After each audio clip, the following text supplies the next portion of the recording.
Régénération de ce Real Madrid. Est-ce qu'Odegaard que vous voyez en face aujourd'hui, voir Ceballos peut être intéressant pour cet avenir Real Madrid? Oui, les deux joueurs sont prometteurs.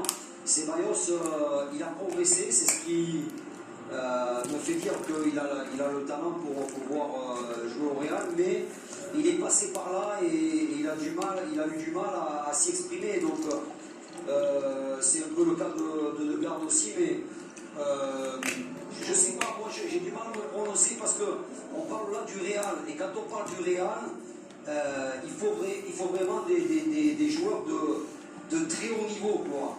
Et ces deux joueurs-là, ça leur manquait de respect. Je pense que le Real peut faire encore mieux, peut-être en recrutant des joueurs, des jeunes qui sont des jeunes ou des joueurs même un peu confirmés, sans être, parce qu'on parle de Modric. Si Modric s'arrêtait, ça ne veut pas dire qu'il faut prendre un joueur de 23 ans à sa place. C'est difficile de remplacer un Modric par un jeune joueur sans expérience. Donc peut-être, pourquoi pas, aller recruter un joueur plus expérimenté de 28 ans qui serait du niveau vraiment pour faire la différence au Real. On verra tout ça. Daniel, il faut vous pencher sur le recrutement, Daniel. Il faut trouver un joueur de 28 ans, si j'ai bien compris, qui sont en capacité de porter. Je pense qu'ils ont les hommes pour le faire. Le coup d'envoi de cette deuxième période, pas de changement pour entamer cette deuxième période, ni d'un côté ni de l'autre.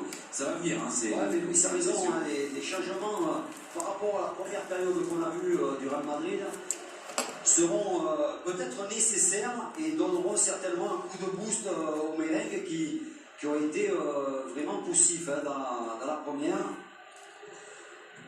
Oui, alors il y a quand même des chiffres, même si il faut donner aux chiffres la valeur qu'il faut. Il aurait pu essayer d'enchaîner par voilà, une frappe comme en première période. Mais c'était bien tenté, hein, simplement. Le pied est resté un peu dans le gazon. Là. Marcelo pour la rentrée de touche. Christophe Modric aussi devrait apporter beaucoup au milieu. Hein. Et lui est capable aussi de mettre un peu de rythme, de dynamiser tout ça. Vinicius. Marcelo redonne à Vinicius et là ça accélère fort. Vinicius face à Llorente, c'est passé avec de la réussite. Il a réussi le dribble. Penalty. Ouais. Penalty, ce qui explique pourquoi il a manqué sa frappe Vinicius sur une énorme accélération et surtout sur un superbe 1-2 avec Marcelo qui l'a mis en excellente position. Merino qui prend carton jaune.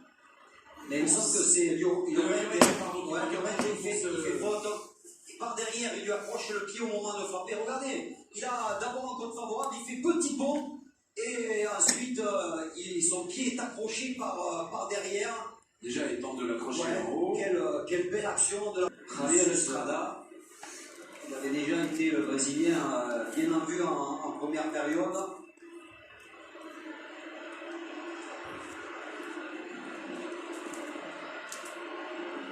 Ah, c'est assez net. Hein.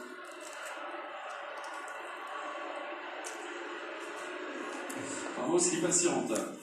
Ramos, spécialiste des pénaltys, il en a marqué 3 déjà. Oui, il a marqué 6 buts, c'est le deuxième meilleur buteur du Real, hein, Sergio Ramos après Karim Benzema. Il est monstrueux de la tête. Et ce pénalty-là d'importance, il permettrait à ce moment de la soirée au Real Madrid de prendre la tête de la Liga. Et Ramos a cette responsabilité-là face à Alex Remiro. Et c'est pour son 7e but, c'est fait. Ça fait 1-0 pour le Real Madrid. Et le Real Madrid à la 50e minute de ce Real Sociedad Real Madrid est en tête de la Liga. Revient à hauteur de points du Barça, mais le goal à virage particulier, les confrontations directes sont favorables au Real Madrid. Et à son capitaine, 2e meilleur buteur du Real, qui vient d'inscrire son 7e but de la saison. Ouais, pour un défenseur central, c'est pas mal. Bon, il y a beaucoup de pénaltys, mais regardez avec quelle classe hein, il tire ce pénalty un peu